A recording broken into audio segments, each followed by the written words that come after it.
Assalamualaikum warahmatullahi wabarakatuh. Hello student, how are you today? I hope you all in a good condition. Before we start our study, let's reciting basmalah and pray together. Bismillahirrahmanirrahim. Rabbi zidni ilma warzuqni fahma.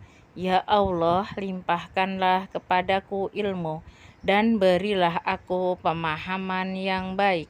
Amin ya rabbal alamin. Teman-teman, hari ini kita akan belajar tema 6 menuju masyarakat sejahtera, subtema 1 masyarakat peduli lingkungan. Adapun tujuan pembelajaran kita hari ini adalah siswa dapat menjelaskan cara menyikapi masa pubertas.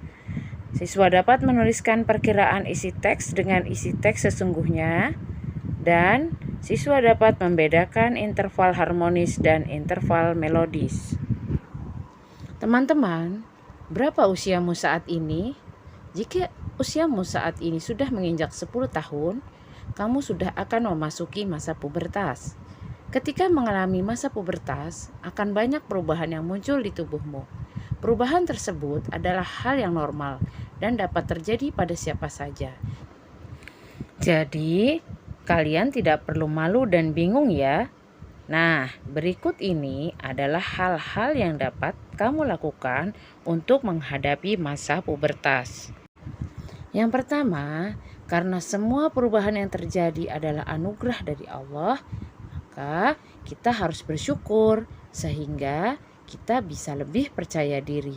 Banyak hal yang bisa kita lakukan, di antaranya dengan melakukan amal-amal soleh yang dapat meningkatkan diri kita kepada Allah Subhanahu wa Ta'ala. Yang kedua, dengan berolahraga dan istirahat yang cukup, kamu tidak akan mudah marah atau stres. Istirahat yang cukup harus memenuhi syarat kuantitas dan kualitas yang baik.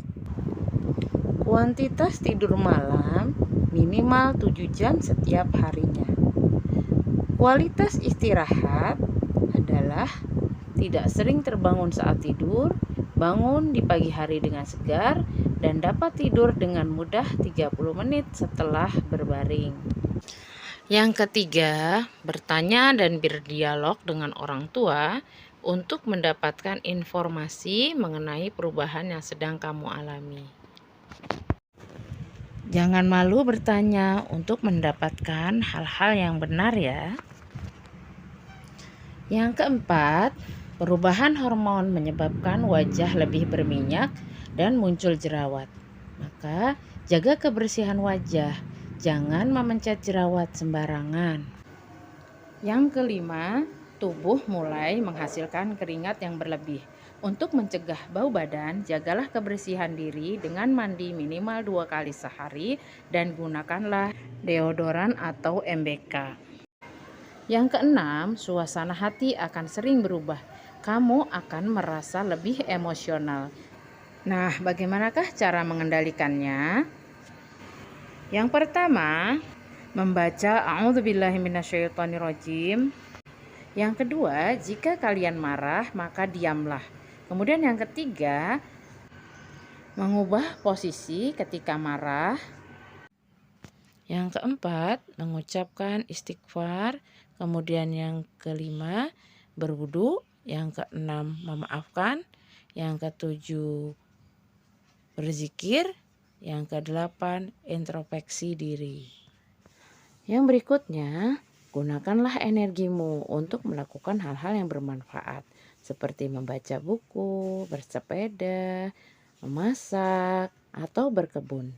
Dengan berkebun, kalian telah ikut menjaga lingkungan menjadi lebih asri. Nah, teman-teman, salah satu contoh kewajiban terhadap lingkungan adalah menjaga sumber daya alam sehingga menjadi lebih lestari. Mari teman-teman kita cermati sebuah teks yang berjudul "Kerusakan lingkungan sudah menjadi masalah yang serius". Bagaimanakah cara menuliskan perkiraan isi teks sebelum kalian membaca teksnya? Yang pertama adalah tuliskan kata kunci yang sesuai dengan judul teks tersebut. Pada teks yang berjudul kerusakan lingkungan sudah menjadi masalah yang serius, kata kuncinya adalah kerusakan lingkungan. Maka tuliskan kerusakan lingkungan apa sajakah yang kamu ketahui, misalnya kerusakan lingkungan karena pencemaran, atau kerusakan lingkungan karena sampah, atau kerusakan lingkungan karena penebangan pohon. Setelah itu, tuliskan perkiraan isi teks pada kolom yang tersedia. Setelah teman-teman menuliskan perkiraan isi teks, langkah selanjutnya adalah teman-teman membaca wacana yang berjudul kerusakan lingkungan sudah menjadi masalah yang serius. Bacalah wacana tersebut dengan saksama. Untuk membandingkan hasil perkiraanmu sesuai dengan isi teks sesungguhnya, lakukanlah langkah-langkah berikut ini. Yang pertama, cermati judul dengan saksama. Yang kedua, tuliskan kata kunci dan informasi yang berkaitan dengan judul. Yang ketiga, tuliskan daftar pertanyaan yang mungkin dibahas dalam teks. Yang keempat, tuliskan perkiraan isi teks dalam satu paragraf. Jika ada beberapa perkiraan isi teks, tuliskan masing-masing satu paragraf. Yang kelima, bacalah teks dengan saksama. Yang keenam, catatlah poin-poin atau informasi penting yang termuat dalam teks. Yang ketujuh, tuliskan ringkasan teks sesuai informasi penting yang telah dicatat sebelumnya. Yang kedelapan, cocokkan ringkasan teks dengan hasil perkiraan yang telah ditulis. Tandailah kata kunci yang memuat informasi yang sesuai atau mirip. Yang kesembilan, tuliskan hal yang sesuai dan hal yang berbeda dari hasil perbandingan tersebut.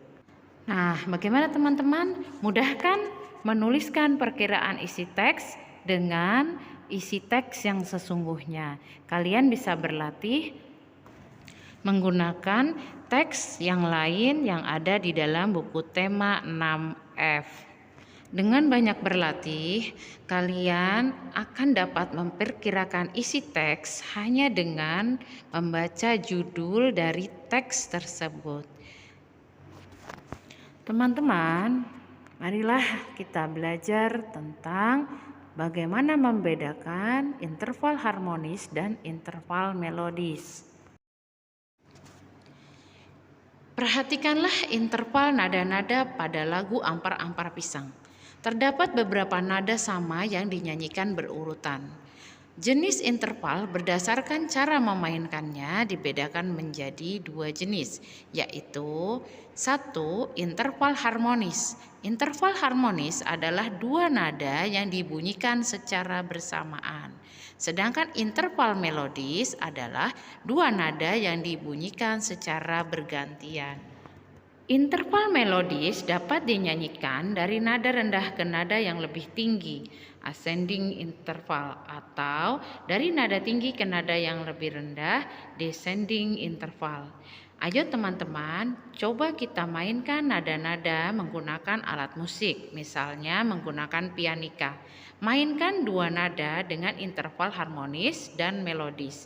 Coba mainkan interval tersebut secara harmonis dan melodis. Ketika memainkan interval harmonis, kedua tuts pianika ditekan bersamaan, sedangkan pada interval melodis ditekan secara bergantian. Apakah bunyinya enak didengar? Yuk kita tulis di dalam tabel berikut ini. Untuk berlatih interval harmonis, teman-teman menekan tutsnya secara bersamaan. Setelah itu, teman-teman tuliskan apakah nada-nada tersebut enak didengar atau tidak enak didengar. Lakukan berulang untuk interval melodis. Silahkan teman-teman berlatih. Untuk interval melodis, jangan lupa tekan tutsnya secara bergantian ya. Selamat berlatih teman-teman. Mari kita tutup pelajaran kita hari ini dengan membaca hamdalah. Let's close our lesson today by reciting hamdalah and pray together. Alhamdulillahirabbil alamin. Subhanakallahumma wa bihamdika asyhadu alla ilaha illa anta astaghfiruka wa atubu ilaik. Jangan lupa teman-teman mengerjakan tugas di halaman 43 buku tema 6F. Terima kasih atas perhatian teman-teman semua. Assalamualaikum warahmatullahi wabarakatuh.